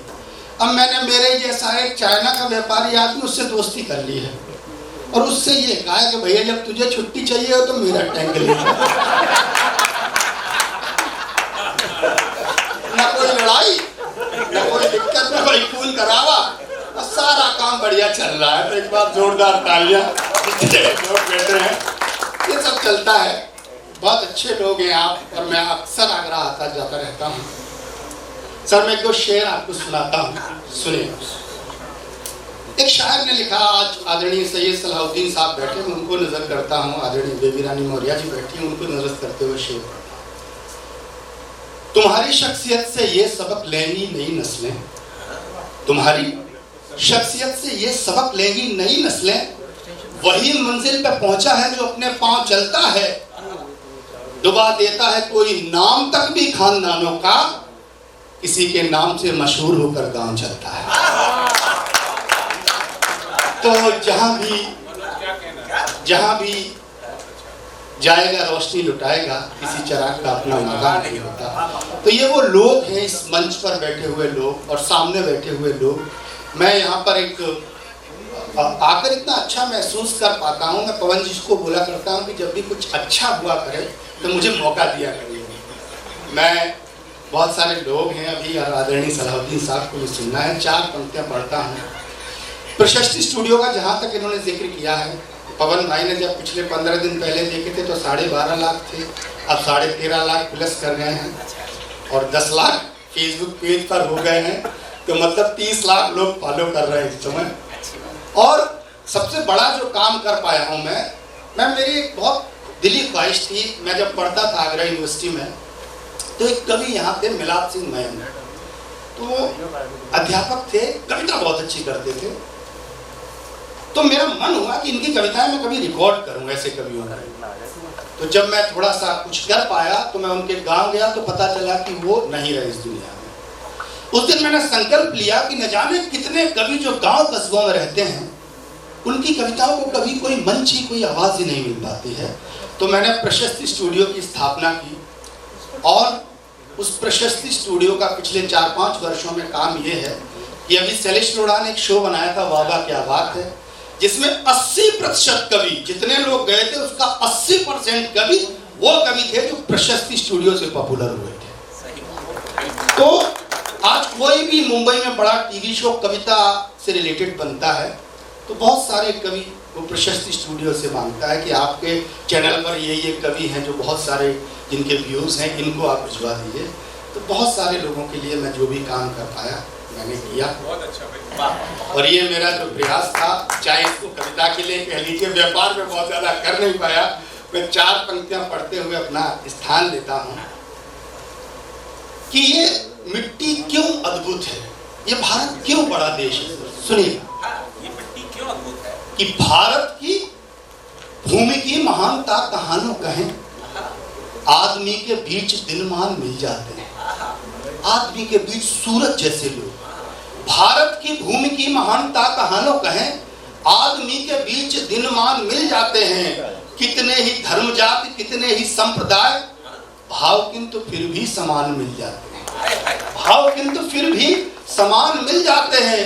तो हिंदुओं के बीच में फिराक, उर्दू का बहुत बड़ा शायर हुए, फिराक गोरखपुरी, इनका नाम था रघुपति सहाय, और हिंदी के बहुत बड़े कवि हुए जिनसे बढ़िया जब मैं उनको पढ़ता हूं तो मुझे लगता है कि इतना बढ़िया छंद हिंदी में कृष्ण के लिए कोई लिख नहीं पाया जो उस कवि ने लिखा, रसखान, जो हमारी अपनी मिट्टी। उन्होंने लिखा कि खेलत खात फिरे अंगना, पग पेंजन बाजित पीरी कछोटी, वार छवि को रसखान विलोकत, वारत काम कला निध कोटी, काग के भाग बड़े सजनी, हरि हाथ से ले गयो माखन रोटी। एक मुस्लिम कवि ने लिख दिया और फिराक गोरखपुरी ने उर्दू में जो काम किया एक हिंदू के बेटे ने, ये भारत में हो सकता है कि आदमी के बीच दिनमान मिल जाते हैं, कितने ही धर्म जाति, कितने ही संप्रदाय, भाव किंतु फिर भी समान मिल जाते हैं।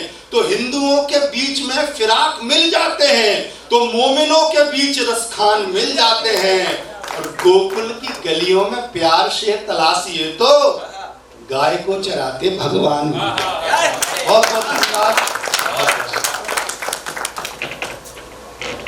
बहुत बहुत धन्यवाद भाई डॉक्टर कुमार मनोज जी। और मैं चाहूँगा कि आपका सम्मान इस मंच से होना है। मैं आदरणीय बेबी रानी मौर्य जी से और आदरणीय सलाउद्दीन साहब से और पूरन डाबर साहब से, और उस फोटो में मैं भी खड़ा होना चाहूँगा क्योंकि मेरे मित्र हैं।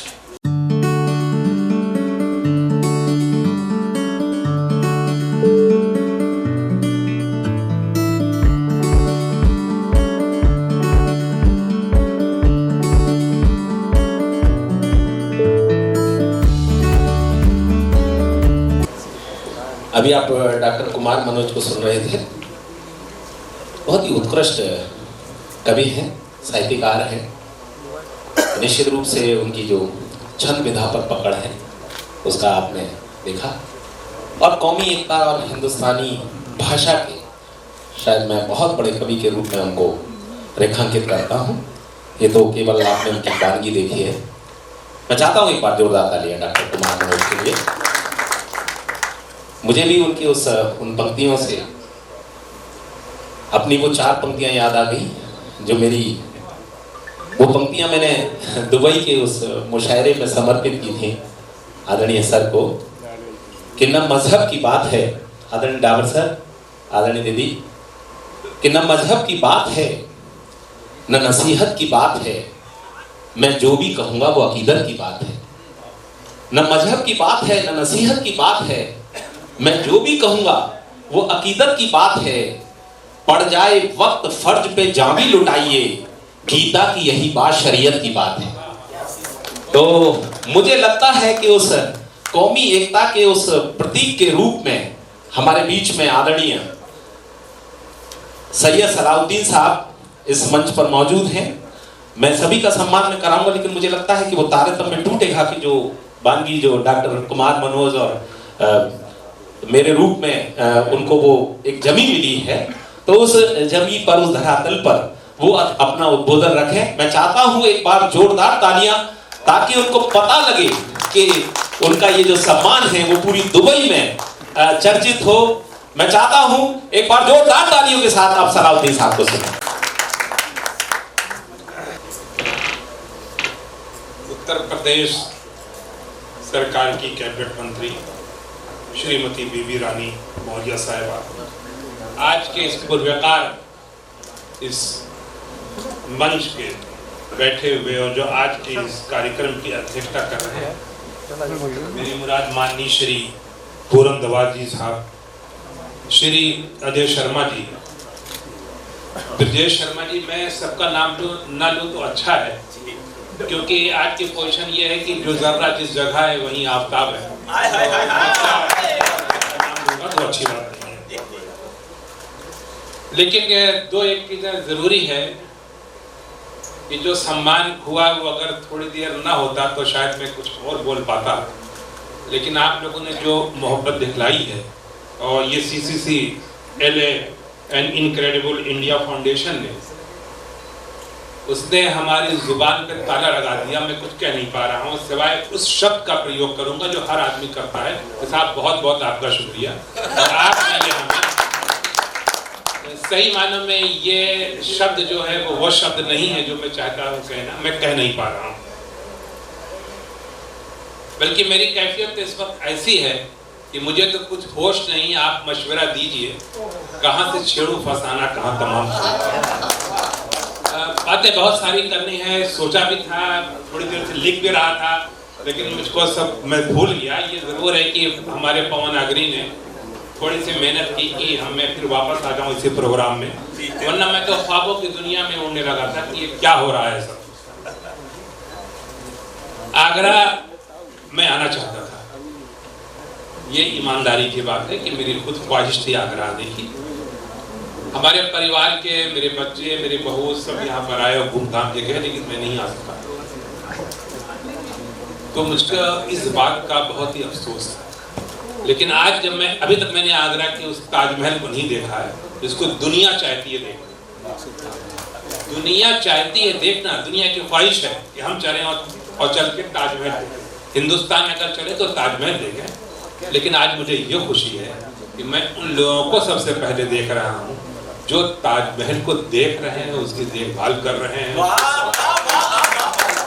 तो मुझसे बड़ा भाग्यशाली नहीं हो सकता कोई भी जो लोग आए हैं ताजमहल देखने। मैं तो उन लोगों के दरमियान आज बैठा हुआ कि जो ताजमहल को देख रहे हैं, उसको और चमका रहे हैं, सुंदर बना रहे हैं। तो एक बात है पवन जी ने बतलाई मेरे विषय में, तो मैं भी सोचता हूँ कुछ बताऊं। पहली बात, आप में से एक दो लोग नहीं बल्कि सभी लोगों ने विदेश का दौरा किया होगा, गए होंगे विदेश। जब आपने भारत छोड़ा तो दूसरे एयरपोर्ट पर जब आप पहुंचे तो किसी ने आपका नाम नहीं पूछा, किसी ने आपका धर्म नहीं पूछा, किसी ने आपका प्रदेश नहीं पूछा। एक सवाल होता है पासपोर्ट।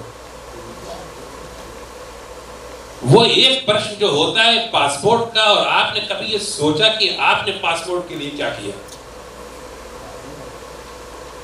आप कहीं पर भी जाएंगे, कहाँ के आप रहने वाले हैं तो आप नहीं बतलाएंगे, अगर आप देंगे इंडिया में, आपने भारत के लिए क्या किया? तो मेरे दिल में ये बात थी, लेकिन मुझ पे ये नहीं मालूम था कि अल्लाह ने मेरी किस्मत में वो लिख दिया है जिस पर आज तक किसी ने नहीं सोचा। भारतीय गणतंत्र दिवस पूरे विश्व में मनाया जाता है, लेकिन कहाँ मनाया जाता है? एम्बेसीज और काउंसलेट के अंदर, बाहर पूरी दुनिया में आज मनाया जा रहा है और हमेशा मनाया जाता रहेगा जब तक ये दुनिया रहेगी, और अच्छे से अच्छे तरीके से मनाया जाएगा। मैंने सोचा कि हम गणतंत्र दिवस पूरे दुनिया में कवि सम्मेलन होते हैं और मुशायरा होते हैं, पहले से होते हैं। कवि सम्मेलन और मुशायरा एक स्टेज पर किसी ने सोचा भी नहीं। अब जब हमने सोचा तो आप मंत्री जी यहाँ बैठी हैं, बहुत रुकावटें आई। हमारे उस समय के वहाँ पर मौजूद थे केसी सिंह साहब, और जब मैं उनके पास पहुंचा तो उन्होंने कहा कि आप क्या सोच रहे हैं, जो चीज़ कभी किसी ने नहीं कहा, नहीं हो सकता, हम नहीं आएंगे। उन्होंने मना कर दिया मुझे। बहरहाल फिर हम गए और वो हमारी उनसे बात भी होती थी, वो तैयार हुए। जब वो आए देखने के बाद तो बहुत खुशी हुई। तो हमने पहली चीज गणतंत्र दिवस वहां पर मनाया, 22 साल हो चुका है, उसकी डेट फिक्स है, सबको मालूम है कि इस डेट को कवि सम्मेलन और मुशायरा क्यों हमने किया, क्योंकि ये लाल किले पर होता है हर साल 26 जनवरी पर गणतंत्र दिवस पर। एक वहां पर 3 चीजें होती हैं, मुझे नहीं मालूम कि वो पंजाबी कभी होता है कि नहीं, उन 3 चीजें होती थी, तो आज भी वहां होता, तो ये हम लेकर गए। दूसरा भी आप हमारी मैगजीन देखेंगे, मैं पेश करूंगा आपको, हमारे मैगजीन के कवर पेज पर, टाइटल पेज पर जो है वो एक चित्र रहता है भारत का, लाल किले का, और उसके पीछे जो एक चित्र रहता है वो यूएई में जो नई कोई चीज आई है उसका। तो ये 22 साल से होता जा रहा है। तो मुझसे लोगों ने कई मरतबा ये पूछा कि लाल किले को आप नहीं रिप्लेस करते हैं, बाकी हर साल एक नई चीज, तो मेरा उत्तर था कि पहले लाल किले के मुकाबले में तो कोई चीज यहाँ बन जाए। भारत की बहुत सारी चीजें, लेकिन पहले एक से तो मुकाबला कर लीजिए। दुनिया आप टहल कर आएंगे और जब दुबई पहुंचेंगे तो आप ये कहेंगे कि मैं क्यों गया दुनिया में घूमने के लिए, सब कुछ तो दुबई में मौजूद है। इसके पीछे जो सबसे बड़ी चीज है वो ये है कि जो वहां के लीडर्स हैं, हुक्मरान हैं, रूलर्स हैं, हम और आप सेक्युलर कहते हैं, सेक्युलर क्या चीज होती है अगर देखना है तो वहां आइए। हम और आप कहते हैं वो करते हैं, ये फर्क है। क्या माहौल दिया है, वरना क्या हम वहां गणतंत्र दिवस अपना मना लेते हैं। और मैं दूसरी चीज आपको बताऊं, दुबई शॉपिंग फेस्टिवल का ऑफिशियल इवेंट मेरा गणतंत्र दिवस का प्रोग्राम रहा 21 साल तक। फिर हम लोगों की डेट अलग होती रही, तो शॉपिंग फेस्टिवल पहले खत्म हो जाता है, 26 जनवरी बाद में आता है। तो वहां का माहौल बहुत अच्छा है, वहां के लोग बहुत अच्छे। दुबई में अगर आप लिफ्ट पे खड़े होंगे, जो लोग दुबई, मैंने सुना कई लोग जो दुबई गए हैं वो उनके बात मान, अगर आप लिफ्ट का वेट कर रहे हैं, लिफ्ट आई और वहां का लोकल खड़ा है आपके साइड में, तो ये कहेगा पहले आप चलिए लिफ्ट। वाह, ये नहीं कि फौरन रुक जाए, नहीं, वो रुकेगा, वो आपसे कहेगा कि आप चलिए। ये माहौल है वहां पे। क्यों उन्होंने तरक्की किया, कोई ना कोई तो बात होगी।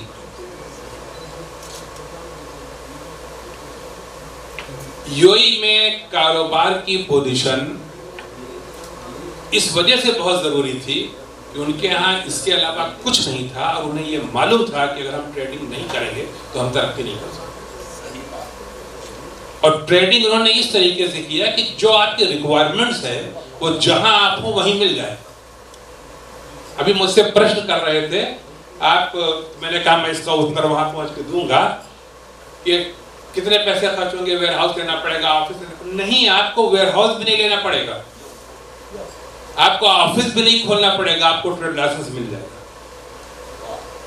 अगर आप सिर्फ ट्रेड लाइसेंस के लिए ऑफिस और वहां इसकी आवश्यकता नहीं है, फ्री जोन इसी के लिए है। जो लोग वहां जाते हैं उनको मालूम होगा। आपके सारी फॉर्मेलिटीज हम और आप तो कहते हैं कि 1 विंडो और ये और वो, वहां पर है, फौरन मिल जाएगा। अब आ जाइए यूएई के अंदर कई चीजों का उन्होंने हब बनाया। मेरे देखते देखते सिर्फ वहां पर रेत उड़ती थी और कुछ नहीं था। आज पूरी दुनिया का वो एजुकेशनल हब बन चुका है। पूरी दुनिया की कोई भी ऐसी यूनिवर्सिटी नहीं है जिसके अपने कैंपस वहां पर नहीं है।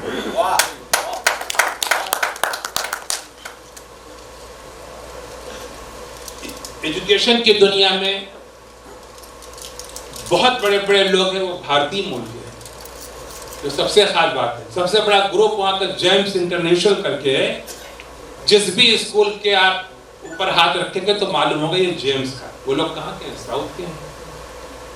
आप आ जाइए मेडिकल के अंदर, अब वो मेडिकल हब बना रहे हैं, जो बहुत बड़े बड़े बड़े वहां पर मेडिकल्स के वो हैं, जैसे एस्टर हो गया, प्राइम हो गया, ये बहुत बड़े बड़े ऐसे ऐसे नहीं, पूरी दुनिया में वो फैले हुए। वो लोग कहाँ के हैं? हमारे यहाँ के। डॉक्टर्स कहाँ के हैं? हमारे यहाँ के। आप यूरोप में भी आप लोग जाते होंगे, आपको डॉक्टर्स वगैरह कौन नजर आते हैं? अच्छे डॉक्टर्स। आप जैसे किसी स्पेशलिस्ट का नाम लेंगे तो नाम ही से आपको मालूम रहेगा यह तो यार अपने यहाँ का है।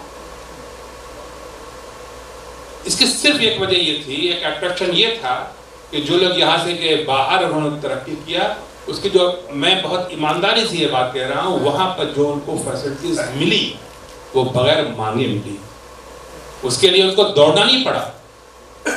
अच्छा, डोर बिल्कुल ओपन है, कहीं पर किसी किस्म की कोई परेशानी नहीं होगी।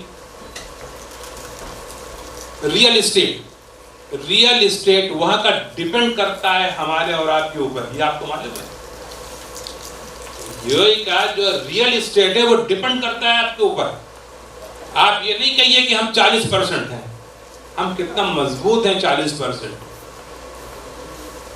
अगर मैं यहाँ पर किसी की आंख पर, जिन्होंने नहीं यूएई देखा है, आंख पर पट्टी बांध दूं और वहां उतारूं और मैं आपसे ये प्रश्न करूं कि आप इस समय कहाँ, ये बताइए, तो आपका उत्तर सिर्फ ये होगा कि हिंदुस्तान का ही कोई शहर है, लेकिन ये ऐसा शहर है जहां हम आए नहीं थे इससे पहले।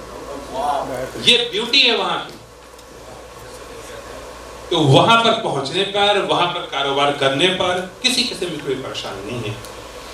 मेरा जो इसके अंदर रोल होगा वो भी मैं आपको बता दूं, वो एक ब्रिज का होगा। वहां तो जितने बड़े बड़े इंटरेस्टेड है भाई, सबसे बड़ा जो वहां पर रियल एस्टेट का, ईमार को हटा दीजिए, वो तो गवर्नमेंट की बॉडीज हैं, तो किन लोगों का है? वो सब इंडियंस हैं। वो सब रिजवान साजन जो है अल-दनूब के ओनर इंडियन है, सबसे बड़ा ग्रुप वहां का वही है। तो ऐसे ऐसे लोगों से बैठाल कर आप उनसे बात करेंगे, वो आपसे बात करेंगे। आप जो हैं, ऐसी बात नहीं है कि आपका एक्सपीरियंस नहीं है, आप बहुत एक्सपीरियंस हैं। आपके एक्सपीरियंस से उनको फायदा होगा और उनके एक्सपीरियंस से आपको फायदा होगा।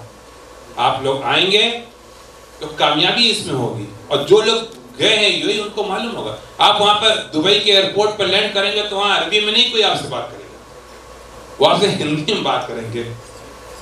ये वहां का माहौल है। तो बहुत अच्छा, मैं अपनी तरफ से फिर एक बार और अपनी संस्था की तरफ से भी आप सब लोगों का बहुत ही आभारी हूँ, बहुत ही आभारी हूँ। पवन नागरी साहब, हमको यहाँ पर आप ले आए और बहुत बहुत आपका शुक्रिया। सबसे मिलने का मुझे मौका मिला। ये 1.5 साल से ये बिल्कुल डेट ले रहे थे मुझसे, और मुझे नहीं मालूम था कितने अच्छे लोगों के बीच में आप मुझे बुला रहे हैं। और ये मेरा सौभाग्य है, आपसे मैं मिला, मुझको बड़ी खुशी हुई। आपसे मैंने दावत साहब से बैठ के मेरी इतनी अच्छी अच्छी बातें हुई हैं, तो हमें बड़ी खुशी होगी कि ये प्रोग्राम जो है वो आगे बढ़े, और जिस लिए हुआ है वो काम होना चाहिए, वो होना चाहिए। और कोई भी चीज जब तक वो रिजल्ट ओरिएंटेड नहीं होती है तो कुछ मजा नहीं रहता। तो मैं ये चाहता हूँ कि जितनी बातें यहाँ पर हुई हैं वो पूरी हों और आगे चले। बहुत बहुत शुक्रिया, बहुत बहुत शुक्रिया, धन्यवाद। बहुत बहुत धन्यवाद आदरणीय सलाउद्दीन साहब। निश्चित रूप से जिस कॉन्क्लेव की परिकल्पना यहाँ रखी गई उसका बहुत बेहतरीन तरीके से आपने एक कंक्लूजन किया है। एक हमारे स्पेशल गेस्ट के रूप में, गेस्ट ऑफ ऑनर के रूप में हम चाहते हैं कि एक बार सारे लोग करतल ध्वनि से आप उनका सम्मान करें। निश्चित रूप से आपको जिस उपाधि से नवाजा गया है, आप उससे और ज़्यादा एक मुकाम रखते हैं, लेकिन आज आगरा शहर की तरफ से यह सम्मान आपको हमेशा दुबई में याद रहे। हम इस बात की हमेशा अपेक्षा रखेंगे, ऐसी आशा रखेंगे। अब मैं चाहता हूँ एक बार अजय शर्मा जी मेरे पास आ जाएं, और जो एक महत्वपूर्ण काम जो हमारे, क्योंकि ये सारे लोग हमारे लिए बहुत महनीय हैं जी, और ये एक व्यक्ति नहीं है बल्कि अपने आप में पूरी की पूरी संस्था है।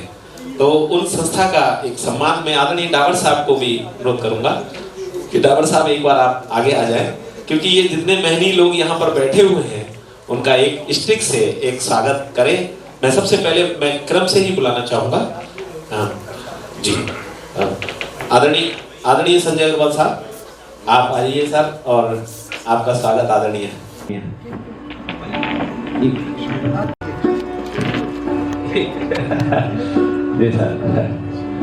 बीच में भाई कुलदीप ठाकुर जी, जिनको आगरा शहर टोल की संख्या बता देता हूँ तो ये मुझे काटने लगते हैं, उससे नाराज।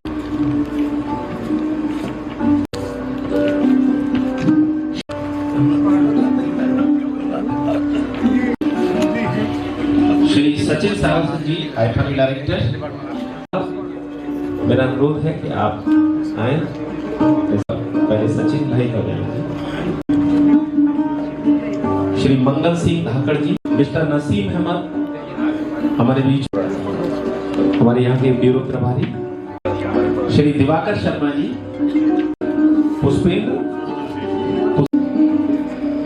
श्री सचिन शंकर जी, श्री विनीत बावनिया जी,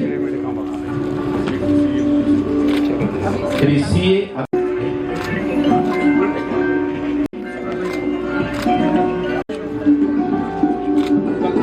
हमारे इस परिवार के बहुत अभिनंदन।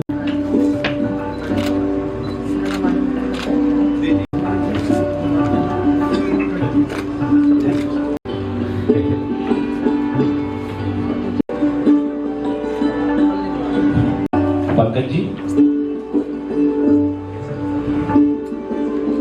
भाई,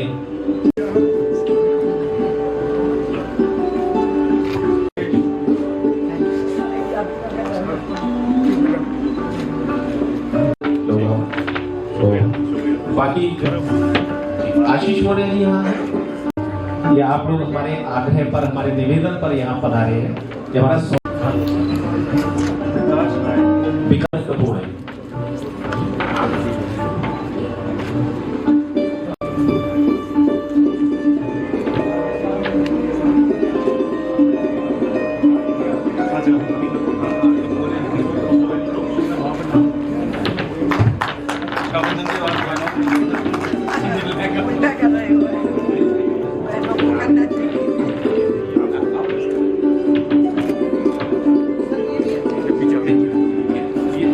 डावर साहब से जरूर को मैं डावर साहब एक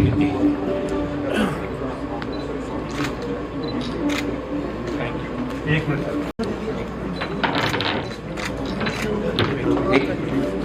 कोई बात नहीं लगे, आइए सर आ जाइए प्लीज, बीच में आ जाइए, दोनों लोग आ जाइए, आ जाइए बस साथ में आ जाइए। उनका एक गिफ्ट हो सुंदर बैठा सर, ये एक कमल भाई हो गया।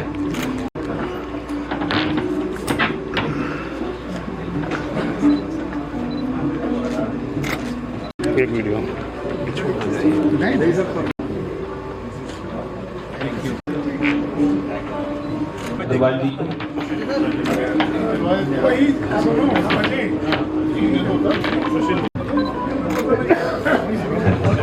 मिलता है, हमेशा मार्गदर्शन मिलता है, चाहे ये संस्था के द्वारा ब्रजरत्न अवार्ड की सेरेमनी हो या मीडिया कॉन्क्लेव हो या बड़े बड़े जो आयोजन जो इस शहर के लिए एक कहते हैं एक लैंडमार्क होते हैं, तो उनके अंदर आपकी उपस्थिति हमेशा रहती है यदि आप उस दौरान आगरा में होते हो। जब हम अजय शर्मा जी और ब्रजेश शर्मा जी इस कार्यक्रम के लिए आपसे मिले तो रात को ही वो लखनऊ से लौटी हैं। उन्होंने कहा कि आज के इस कार्यक्रम में वो शरीक होने के लिए, तो ये हमारा सौभाग्य है। और आदरणीय सलाउद्दीन साहब के बारे में जब हमने उनको बताया था कि सर किस तरह का काम कर रहे हैं, तो उन्होंने कहा मैं इस कार्यक्रम का जरूर हिस्सा बनूंगी। तो मैं चाहता हूं कि उस ऐसी शख्सियत को हम सुने, आदरणीय श्रीमती बेबी रानी मौर्य जी, जोरदार तालियां।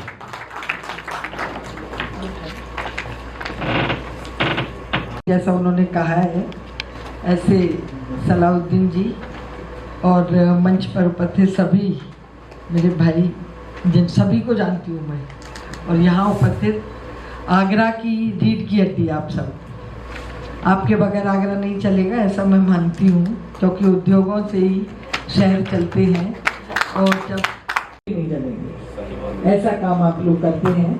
आप सबको मैं नमस्कार करती हूँ। बातें काफ़ी आ गई हैं, मैं केवल 2-3 बातें, मैं जैन समाज का बड़ा कार्यक्रम जिसमें लगभग 500 महिलाएं थीं जो समाज, तो मुझे बड़ा अच्छा लगा जैन समाज के जब उनके गुरुजी बोल रहे थे इस कार्यक्रम में, मुझे इतनी खुशी हो रही है। मुझे राजनीति करते लगभग तक वहाँ कितनी तरक्की हो गई, कितना आगे बढ़ गया दुबई, और हम अभी आगरा वाले अभी क्लीन आगरा और ग्रीन आगरा ही नहीं कर पा रहे हैं। कि आप वहाँ से कुछ अच्छा लेकर लौटे जो आगरा के लिए अच्छा हो। यहाँ आगरा के हमारे हर घर में छोटे छोटे उद्योग पर सपोर्टिंग रहे, महिलाएं भी, मैं तो देखती हूँ, मुझे तो मेरी विधानसभा भी याद की है, महिलाएं 3, 4, 5, 6 घंटे खाली रहती हैं। वो कहती हैं हमें कोई काम दे दो, हमें कोई काम बता दो। जब हम कुछ काम लेके आएंगे तो उन महिलाओं के माध्यम से भी हम काम को आगे बढ़ाते। और दुबई का नाम तो मन में आते ही मन इतना अच्छा हो जाता है, लगता है कि एक बार जाना चाहिए वहाँ पर। और मैं नहीं जा पाई हूँ, 30 साल हो गए। तो आप लोग एक शुरुआत करोगे, बहनों के लिए भी हम कुछ अच्छा कर पाएंगे। आगरा हमारा समृद्ध रहे, आगरा हमारा आगे बढ़े। सलाहुद्दीन साहब जी हमारी इसी तरह एक सपोर्टिंग बॉडी के रूप में खड़े रहें। और वो देशभक्त भी हैं और उन्हें अपने देश से इतना लगाव भी है कि वो वहाँ गणतंत्र दिवस मनाते हैं, ये भी बहुत बड़ी बात है। और हमारे जो कवि बैठे हैं, उन्होंने जो हिंदू और मुस्लिम एकता पर जो कविताएं पढ़ी, रसखान की और गोरखपुरी साहब की, गोरखपुरी की, उसकी लगता है उसकी आज बहुत ज़रूरत है। दिल हमारे दूर होते चले जा रहे हैं, वो तभी करीब आएंगे कि हम इन सब चीज़ों को पास लाएंगे। पास आएंगे तो हमारे कारोबार भी बढ़िया होंगे, हमारे जो मुस्लिम भाई बहन हैं वो भी हमारे साथ होंगे। यही चाहती हूँ कि आगरा फले फूले, हमारा सब लोगों के हाथ में काम हो, व्यापार बढ़े, यही उम्मीद है। बहुत बहुत धन्यवाद। जय हिंद, जय भारत। इस शख्स के लिए जो पूरी, मतलब मैं कहूँगा कि इस पूरे आयोजन का मेरुदंड, पूरा जो क्रिएटिविटी आप देख रहे हैं, इनके साथ जब हम बैठते हैं तो बहुत सारी चीज़ों पर जब चर्चा करके जो उसका मूर्त रूप निकलता है आदरणीय डावर साहब का मार्गदर्शन लेते हुए, तब वो एक जी मुझे लगता है कि स्वागत की कड़ी में हम लंबा समय और लेते हैं और कोई मंच नहीं, एक पोडियम लेना है और पोडियम के आगे पूरा मंच है, जितने आगे बैठे हैं। एक विषय प्रवर्तक रहेगा, वो सीधा विषय रखेगा और विषय पर उसमें बात करनी है, जिसको बात करते हैं बात आकर के वहाँ से पर रखेंगे। क्योंकि समय की अगर हम कीमत को नहीं समझेंगे तो अटेंडेंस आपकी बाद में फिर उतना ही, हर एक को 2-2, 3-3 घंटे का जो समय है, 4-4 घंटे का लग जाता है। राजनीति की अपनी मजबूरी हो सकती है कि उनके पास बहुत कार्यक्रम होते हैं, वो देर से आ सकते हैं, लेकिन कार्यक्रम शुरू होना है समय पर। हम लोग 3 बजे का मतलब है 3 बजे कार्यक्रम अपना शुरू कर देंगे और उसके बीच में राजनीति जो हमारे प्रति आते हैं उनका उद्बोधन जब समय आए उनका उद्बोधन हो सकता है। उसके बाद में विषय परिवर्तन, छोटा सा विषय एक उनके समय रख सकते हैं। एक निवेदन आपसे, एक प्रदेश सरकार की कैबिनेट मंत्री के रूप में, कि सलाहुद्दीन साहब ने जो बताया और आज जो दुबई व्यापार की चरम सीमाओं को छू रहा है, उसका एकमात्र कारण है कि ईज ऑफ डूइंग बिजनेस। आप इमीडिएट आज अपना कोई कार्य करना चाहते हैं, आज से शुरू कर सकते हैं। एक क्लिक पर आपको परमिशन मिलती है, कोई रुकावट नहीं है, किसी तरीके की नहीं। हमारे प्रदेश में प्रयास हो रहे हैं, अच्छे प्रयास हो रहे हैं, लेकिन प्रयास के बावजूद 35 से 40 करोड़ के MOU एक उसमें होने के बावजूद भी धरातल पर 35 से 40 हजार करोड़ भी नहीं आते। उसके कारण को हमको समझना होगा। उत्तर प्रदेश में ईज ऑफ डूइंग नाम की चीज अभी सिर्फ, या ये कहना चाहिए कि जो सिंगल विंडो पोर्टल की बात हम करते हैं, वो कहीं धरातल पर कहीं नहीं है। ये अवश्य देखना होगा कि धरातल पर चीजें कैसे आई। ये रैंकिंग जरूर होगी उत्तर प्रदेश की कि सेकंड रैंक, लेकिन मुझे कहने में यहाँ कोई गुरेज नहीं, अभी भी उत्तर प्रदेश लास्ट से टॉप है। तेरे एक अगर प्लान अप्रूवल कराना है आपने आपको किसी प्रोजेक्ट के लिए, उस प्लान अप्रूवल के लिए 13 NOC रहते हैं और 13 NOC कम से कम 2। लेकिन सरकार को आपके आपको ये अवश्य रखना होगा कि प्लान कौन अप्रूव बनाता है। प्लान बनाता है तो भी 3 साल लगते हैं। उन्हें क्यों लगते हैं? ये NOC, एक नजूल का NOC, एक तहसील का NOC, एक फलाने का NOC, एक उसका NOC। नजूल की लिस्ट क्या के लिए ऑफिस में नहीं हो सकती? नजूल की कौन कौन सी जमीन है? ये आज से तो एक नई शुरुआत कर रहे हैं ना। जी जी। तो हो सकता है उनकी समझ में आ जाए बात। कल तुमसे बात कर लेंगे। बहुत अच्छा मौका है। परसों बात कर लेंगे। आप मुझे लखनऊ में भी बात रखी थी, तब जो हमारे आवास प्रमुख सचिव है रणवीर गोखले, तो यह है कि मुख्यमंत्री तो चाहते हैं, लेकिन नीचे वाले सम्मानित मंच और आप सभी का, सभी अतिथि, आप सभी जितने भी लोग आप यहाँ कार्यक्रम में आए उन सभी का बहुत बहुत आभार, और आप सभी को स्वल्पहार के लिए आमंत्रित करता हूँ। कोई भी बिना स्वल्पहार लिए न जाए, ऐसा मेरा निवेदन है। बहुत बहुत धन्यवाद।